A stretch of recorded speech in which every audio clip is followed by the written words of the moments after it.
The 36 Lessons of Vivec. Sermon 1. He was born in the ash among the Velothi and on Chimere, before the war with the Northern men. Ayem came first to the village of the Nechimen, and her shadow was that of Boethia, who was the prince of plots, and things unknown and known would fold themselves around her until they were like stars or the messages of stars. Ayem took a Nechiman's wife and said, I am the face-snaked queen of the 3-in-1. In you is an image and a 7-syllable spell, Ayem a Seti a Wek, which you will repeat to it until mystery comes. Then Ayem threw the Nechiman's wife into the ocean water, where Druze took her into castles of glass and coral. They gifted the Nechiman's wife with gills and milk fingers, changing her sex so that she might give birth to the image as an egg. There she stayed for 7 or 8 months. Then Set came to the Nechiman's wife and said, I am the clockwork king of the 3-in-1. In you is an egg of my brother's sister, who possesses invisible knowledge of words and swords, which you shall nurture until the Hortator comes. And Set then extended his hands, and multitudes of homunculi came forth, each like a glimmering rope through the water, and they raised the Nechiman's wife back to the surface world and set her down in the shoals of Ashura's coast. There she lay for 7 or 8 more months, caring for the egg knowledge by whispering to it the codes of Mephala and the prophecies of Veloth and even the forbidden teachings of Trinimach.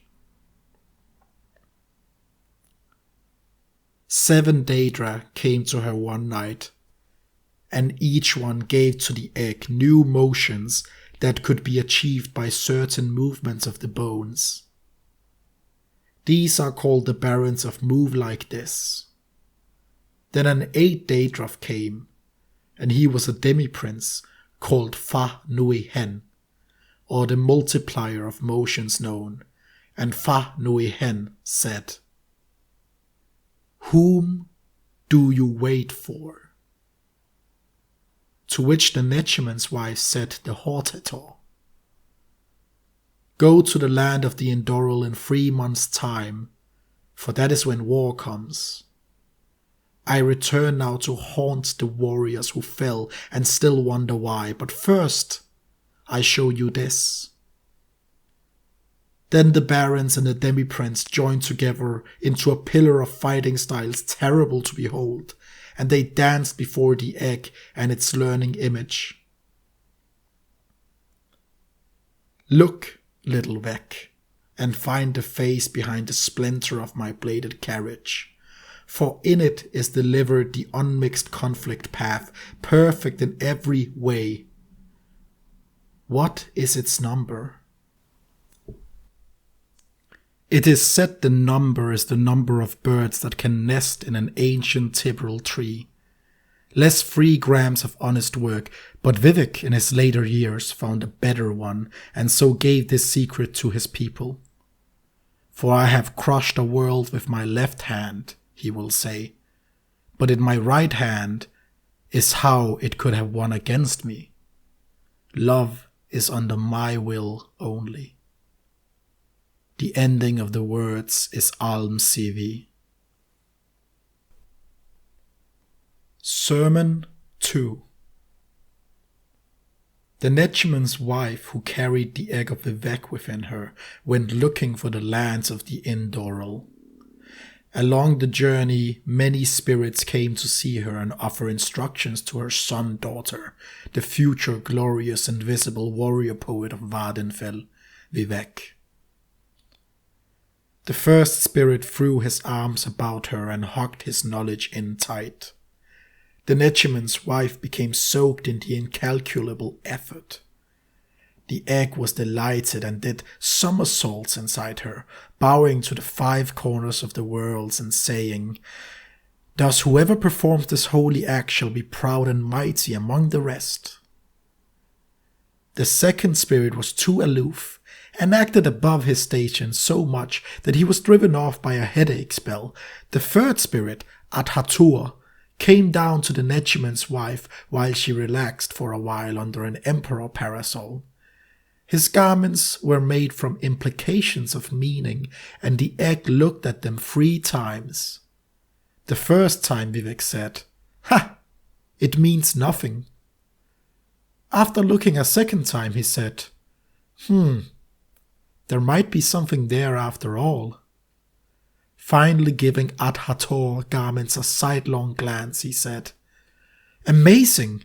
The ability to infer significance in something devoid of detail." "There is a proverb," Adhatur said, and then he left. The fourth spirit came with the fifth, for they were cousins.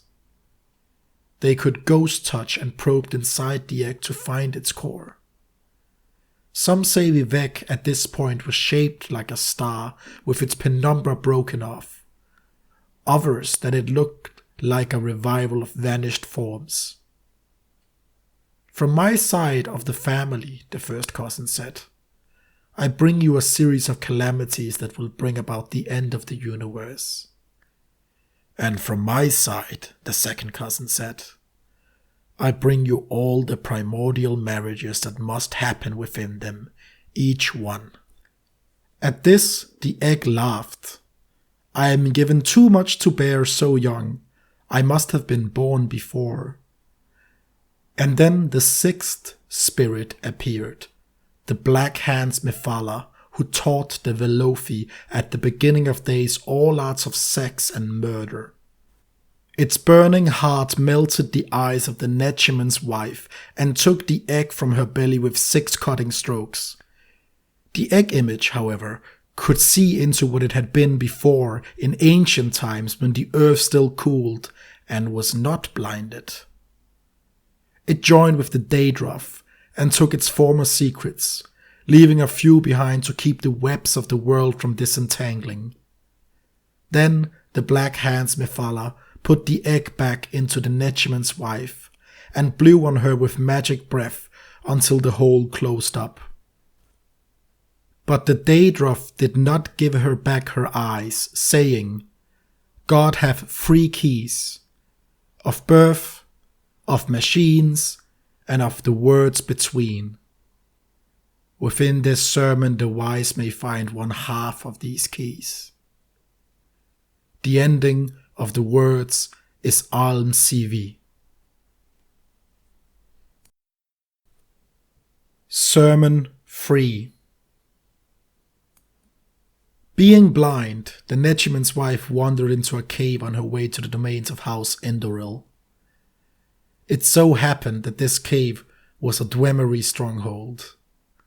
The Dwemer spied the egg and captured the Nechiman's wife. They bound her head to foot and brought her deep within the earth. She heard one say, "Go and make a simulacrum of her, and place it back on the surface. For she has something akin to what we have, and so the Velothi will covet it, and notice if she is too long away." In the darkness, the Nechiman's wife felt great knives try to cut her open. When the knives did not work, the Dwemer used solid sounds. When those did not work, great heat was brought to bear. Nothing was of any use, and the egg of Vivec remained safe within her. A Dwemer said, "Nothing is of any use. We must go and misinterpret this." Vivec felt his mother was afraid, and so consoled her. "The fire is mine, let it consume thee, and make a secret door at the altar of Padhome in the house of Boet Hi'a, where we become safe and looked after."